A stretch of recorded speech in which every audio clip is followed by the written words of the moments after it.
যারা গণতন্ত্র চান না, একদলীয় শাসন চান, যারা গণতন্ত্র চান না, যারা বিজাতীয় শাসন চান, তারাই বিএনপিকে ভয় পান।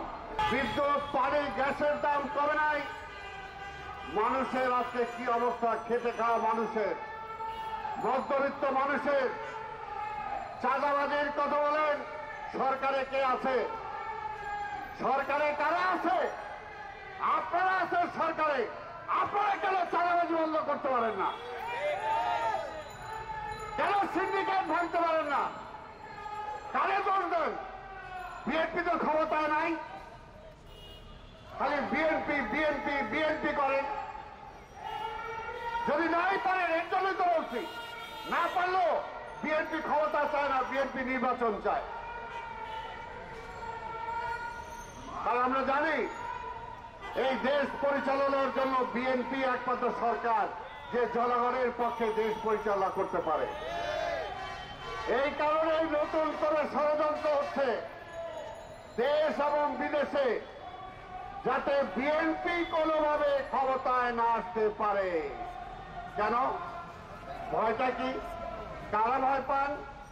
কারণ যদি বিএনপি ক্ষমতায় আসে, তাহলে তো ইচ্ছা মাফিক আমার দেশে অন্যরা চাকরি করতে পারবে না।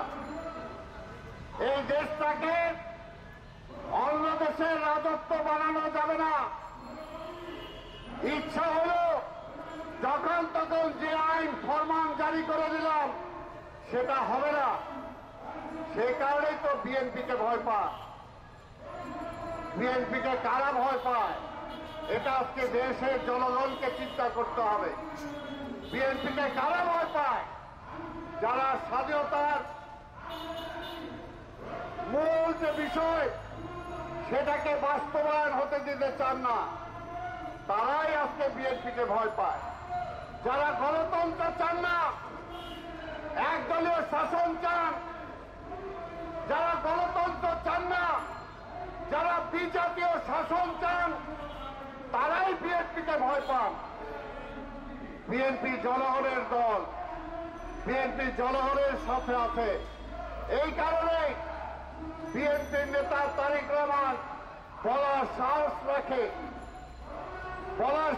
রাখে, যাদেরকে নিয়ে আন্দোলন করেছি তাদেরকে নিয়ে নির্বাচন করব, তাদেরকে নিয়ে এই সরকার গঠন করব।